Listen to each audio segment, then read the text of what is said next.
नमस्कार, मुकाम कथक में आपका स्वागत है। मैं हूं प्रियंका त्यागी।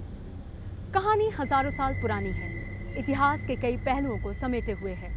मंदिर, दरबार, मंच और फिर फिल्म। इस कहानी ने कई टेढ़े मेढ़े रास्ते तय किए हैं। ये कहानी है कथक की। दिल्ली में चले 4 दिन तक गुरु सुंदर प्रसाद कथक महोत्सव में इस कहानी को बड़े ही सीधे और आसान तरीके से समझाने की कोशिश की गई।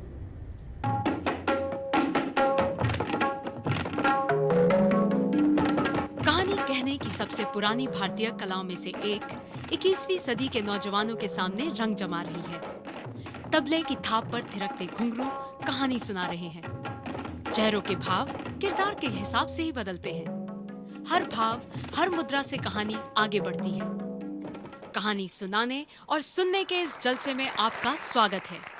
ये सालाना कथक महोत्सव है। 4 दिन तक चले इस कथक महोत्सव के उद्घाटन के लिए पहुंची मशहूर नृत्यांगना सोनल मानसिंह। भारतीय शास्त्रीय नृत्यों के हर जलसे की तरह शुरुआत वंदना से ही हुई।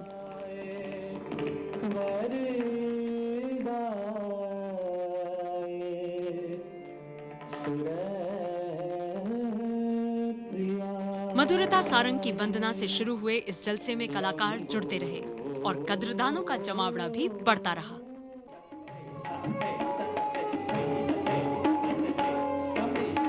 कथक का रंग और मोह इतना होगा कि कोई 7 समंदर पार से आकर इस विधा को भारतीय स्टेज पर प्रस्तुत करेगी।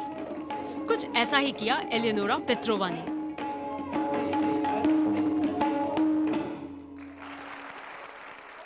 शिव और पार्वती को सोच के ही ड्यूएट बनाया गया है और ड्यूएट किया जाता है। तो हम लोग ने इस ड्यूएट में, क्योंकि ये हमारे दादाजी के नाम से फेस्टिवल था, तो हम लोगों ने इसमें कुछ खास जो बंदिश जिसे कहते हैं कंपोजिशन, वो सारी जो उनकी स्पेशल है वही एक थीम को रख के सोचा और उस सारी बंदिश उसमें जैसे किया।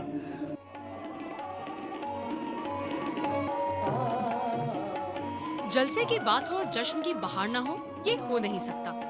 मुन्ना शुक्ला की नृत्य संरचना जश्न बहार में मौसम के बदलते मिजाज और रंग को समूह नृत्य का कलेवा उड़ाया गया।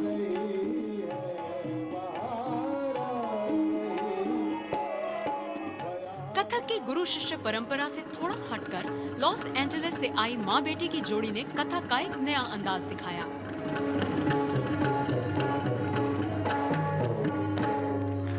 कथक के पुरोधा पंडित बिरजू महाराज ने अपनी विरासत अपने बेटे पंडित जयकिशन महाराज को भी सौंपी है। जलसे में पंडित जयकिशन ने सुख समृद्धि की देवी लक्ष्मी का वर्णन किया श्री के रूप में।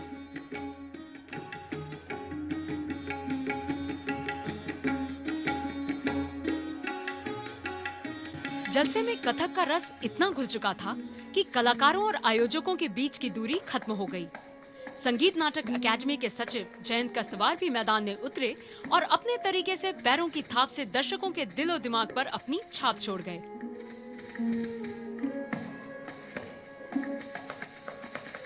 कृष्ण और गोपियों की रासलीला के बिना कथक की बात कुछ अधूरी सी लगती है। जलसे के आखिरी दिन राजेंद्र गंगानी की नृत्य संरचना रासलीला प्रस्तुत की गई।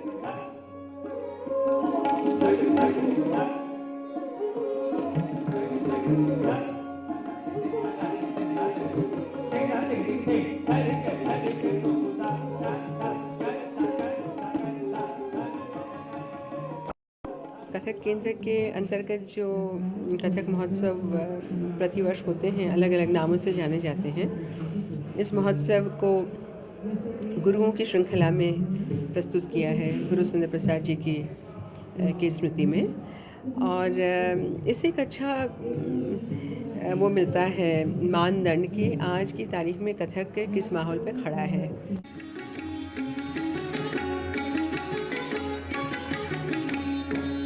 कभी शिव की स्तुति तो कभी लक्ष्मी श्री के अनेक रूपों का वर्णन, सुर लय ताल का संगम, गुरु शिष्य परंपरा को जीवित रखने की कोशिश। कथक महोत्सव में भारतीय संस्कृति के अनेक रंगों को देखना निश्चय ही एक अभूतपूर्व अनुभव है। प्रियंका त्यागी, जी न्यूज़, दिल्ली। भारतीय कला और संस्कृति की महक ने न सिर्फ देश बल्कि विदेशी कलाकारों को भी हमेशा से आकर्षित किया है। आइए अब हम आपको कुछ ऐसे विदेशी कलाकारों से मिलवाते हैं जिन्होंने न सिर्फ इस शैली को अपनाया बल्कि उसमें ऐसा रम गए कि आज ये उनके जीवन का अटूट हिस्सा बन गया है। रूस के स्वान डांस से परे एलेनोरा पेट्रोवा को कथक की भावनाओं और मुद्राओं ने आकर्षित किया। एलेनोरा भारतीय शास्त्रीय नृत्य की इस विधा से सबसे पहले मॉस्को में रूबरू हुई, जहां उन्होंने अपने गुरु को परफॉर्म करते हुए देखा। एलेनोरा का कथक से ऐसा ताल बैठा कि वो उसकी तालीम लेने भारत तक खिंची चली आईं। जब मैंने पहली बार इंडियन डांस को देखा है तो it was such a great impact for me. तो मैंने वैसे भी एक ड्रीम बनाया कि मैं कभी इसको भी सीख सकती हूँ। विदेशी होने के बावजूद एलेनोरा की कथक पर पकड़ इतनी मजबूत है कि दुनिया के कई देशों में अपनी कला का लोहा मनवा चुकी हैं। एलेनोरा के अलावा कई और ऐसे विदेशी कलाकार हैं जिन्हें कथक नृत्य ने खास तौर पर अपनी ओर खींचा, और आज वो न सिर्फ इस विधा में परफॉर्म कर रहे हैं बल्कि दुनिया के अलग अलग शहरों में इसकी शिक्षा भी दे रहे हैं। Started when I was a child. This is thanks to my parents because they created an Indian cultural center a year before my birth. So I was brought up in Indian culture. I like Kathak because it's something rareful, something different.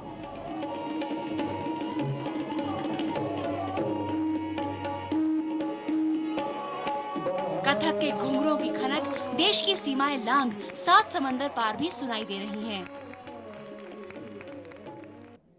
और अब एक दिलचस्प पहलू, दर्शकों की नजरें तो मंच पर होने वाले परफॉर्मेंस तक ही सीमित रहती हैं, लेकिन एक कलाकार की खास परफॉर्मेंस होती है पर्दे के पीछे, यानी ग्रीन रूम में।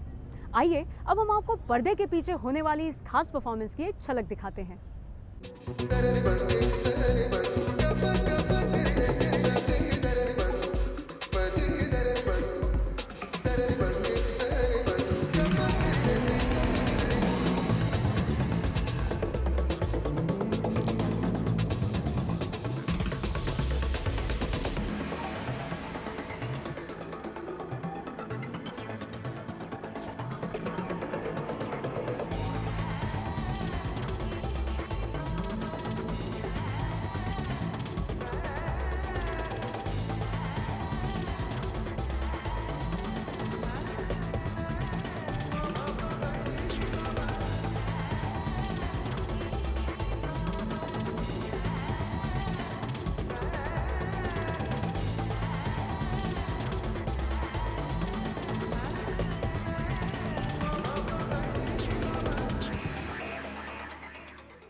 मुकाम है कथक में कथक के और मुकाम तय होंगे, लेकिन एक छोटे से ब्रेक के बाद।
कथक जो मंदिरों से निकलकर दरबार में पहुंचा और आज फिर मंच पर।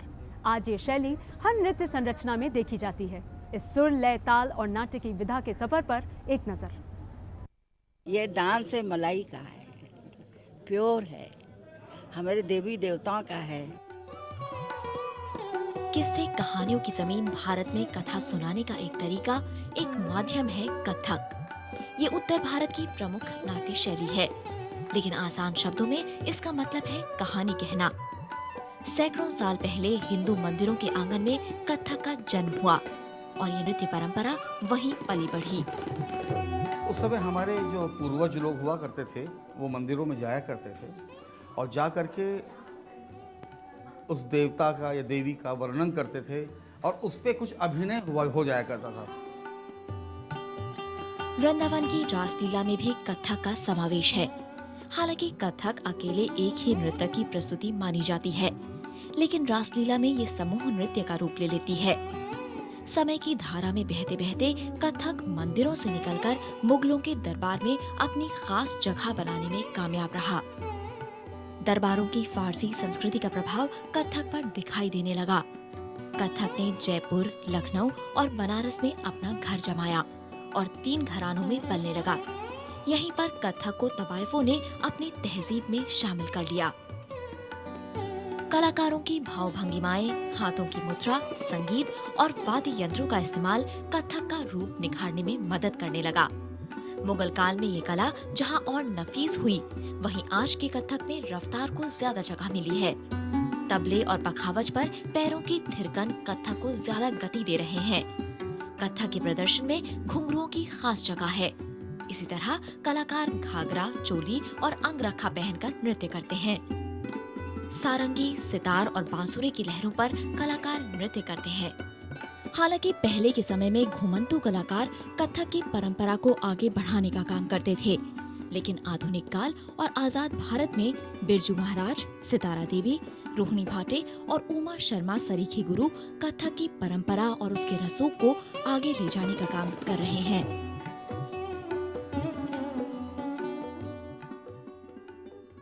हर कला को नई खूबसूरती और ताजगी देती है आज की युवा पीढ़ी। आइए अब ये जानने की कोशिश करते हैं कि कथक नृत्य आज के युवा वर्ग के बीच किस मुकाम पर खड़ा है।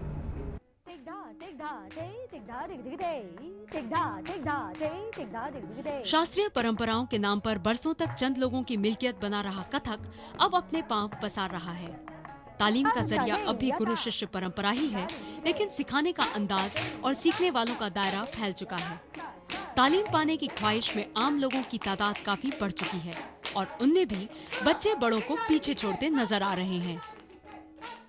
हर कोई जो यहाँ पे डांस करते हैं, मैं सबसे इंस्पायर्ड हूँ क्योंकि मुझे उनके जैसा बनना है। मुझे डांस अच्छा लगता है और मुझे एक बड़े होकर एक डांसर बनना है। मुझे म्यूज़िक और डांस में हमेशा से इंटरेस्ट था, तो मैं बड़े होकर हमेशा इसी फील्ड में जाना चाहती थी। कथक के दिग्गज भी इस बदलाव से बेहद खुश हैं।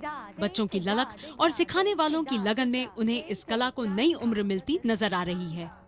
जितने युवा वर्ग के लोग आ रहे हैं सीखने के लिए, वो छोटे हों, इस साइज़ के हों या बड़े हों, बहुत आ रहे हैं। और ये नहीं है कि उनके माँ बाप उनको खींच के ले आ रहे हैं, वो खुद अपनी इंटरेस्ट से आ रहे हैं। वक्त के साथ संक्रमण का दौर हर किसी चीज के साथ आता है। कथक भी इससे अलग नहीं है। आज किसी भी चीज को नापने का पैमाना युवा पीढ़ी ही है।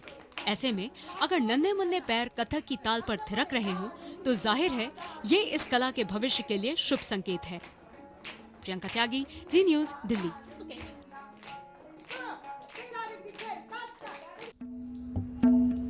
मुकाम कथक में अब वक्त है एक ब्रेक का। मिलते हैं एक छोटे से ब्रेक के बाद।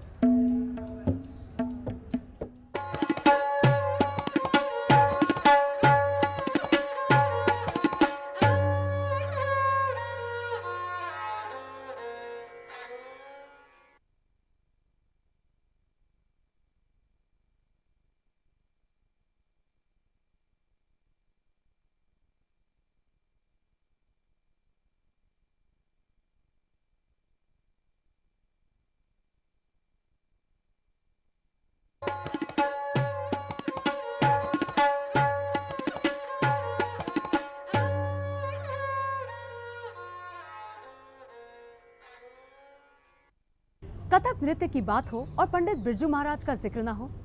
कथक के लंबे सफर में आए बदलाव के सबसे बड़े गवाह रहे हैं पंडित बिरजू महाराज। पंडित बिरजू महाराज की कई पीढ़ियां कथक नृत्य से जुड़ी रही हैं। पंडित बिरजू महाराज से खास बातचीत।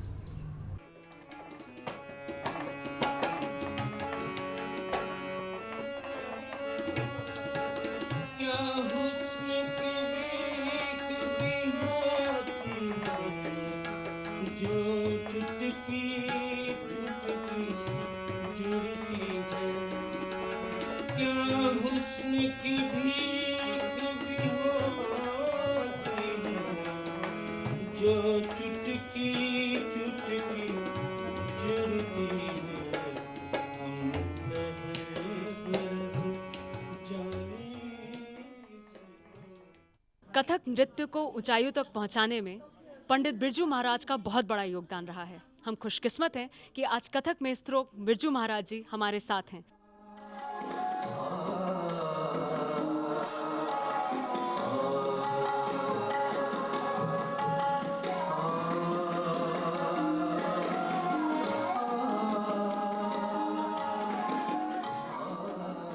पंडित जी, कथक नृत्य हमारा सबसे पुराना शास्त्रीय नृत्य रहा है, लेकिन हमने देखा है कि सबसे ज़्यादा फ्लेक्सिबिलिटी, सबसे ज़्यादा एक्सपेरिमेंट्स कथक के साथ ही किया गया है। ऐसे कौन से एक्सपेरिमेंट्स जो आपने किए और आपको लगता है कि क्या एक्सपेरिमेंट सही हैं, होने चाहिए?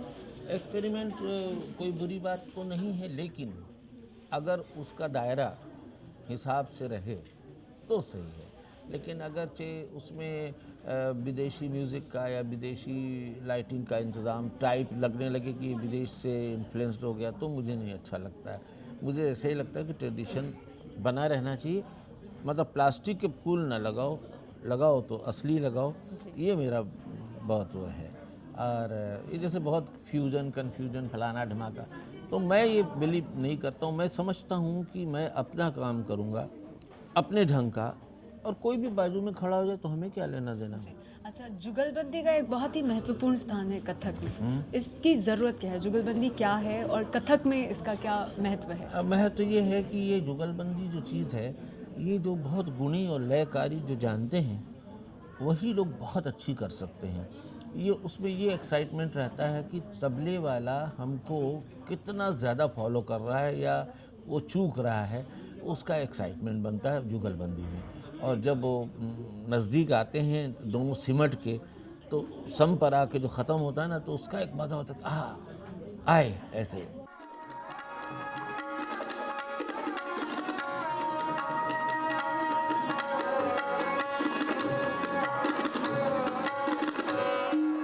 आपने फिल्मों का रुख किया, देवदास में कोरियोग्राफी की, ऐसा क्यों? फिल्मों का रुख क्यों?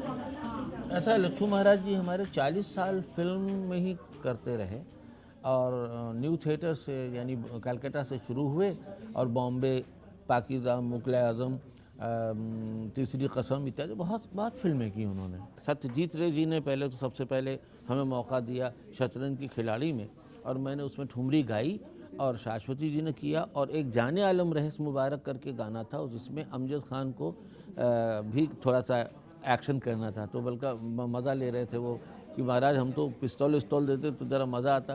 तो मैंने कहा महाराज आप तो राजा बने हो, वाइजली बने हो, तो आपको तो नाचना पड़ेगा। तो वो किया। उसके बाद फिर हम दिल तो पागल है में माधुरी का एक पीस था, जब इंटरवल के पहले जब वो शाहरुख खान कहते हैं यही मेरी माया है, तो वो पीस हमने करा था। फिर गदर में एक ग्रुप डांस था, लेकिन वो डायलॉग्स बहुत थे बीच बीच में, तो दिखाई नहीं पड़ा। पर संजय बंसाली जी ने बहुत समझदारी से, और माधुरी की भक्ति कहिए या उनका लगन कहिए कथक के प्रति, उन्होंने खास करके कहा महाराज करेंगे ये वाला पीस।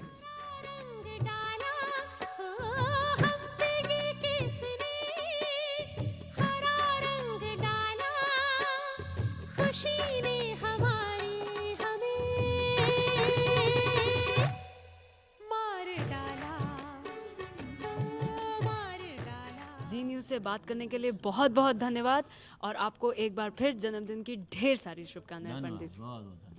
कथक की लोकप्रियता अब सिर्फ मंच तक ही सिमट कर नहीं रह गई है, बल्कि फिल्मों में भी कथक ने अपनी खास जगह बनाई है। कथक ने पहली दस्तक दी फिल्मों में सत्यजीत रे की फिल्म जलसाघर से, जिसमें पद्मश्री सितारा देवी ने अपने नृत्य कौशल का परिचय दिया।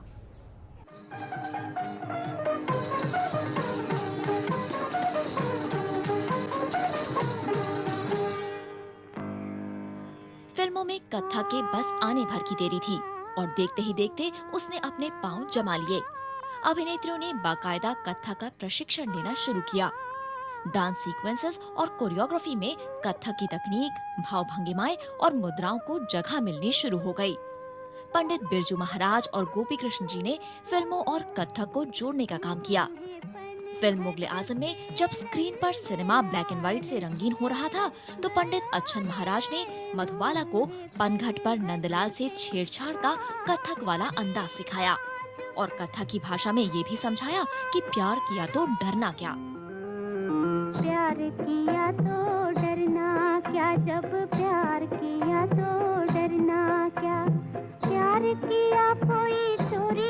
कनक छनक पायल बाजे में गोपी कृष्ण जी का हुनर रंग लाया तो सत्यजीत रे की शतरंज के खिलाड़ी और मुजफ्फर अली की उमराव जान रेखा ने लखनऊ घराने की तबायफ तहजीब में कथक के रूप को रुपहले पर्दे पर साकार किया।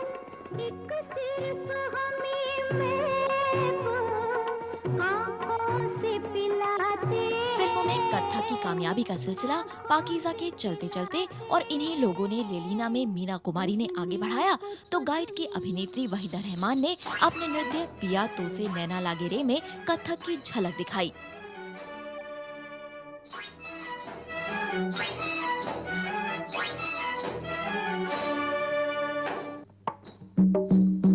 बदले जमाने में भी पंडित बिरजू महाराज ने जनरेशन एक्स को यश चोपड़ा की फिल्म दिल तो पागल है में कथक की महत्ता समझाई माधुरी दीक्षित के जरिए।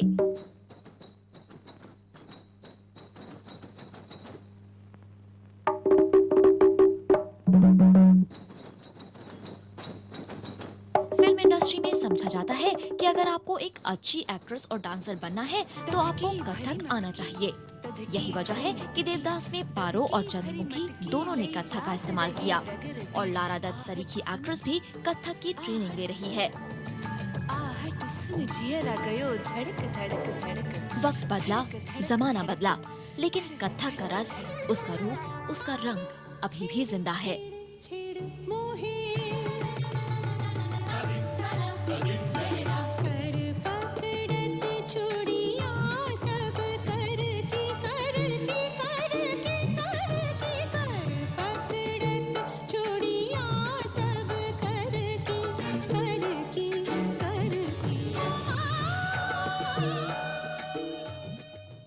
मुकाम कथक में बस इतना ही। नमस्कार।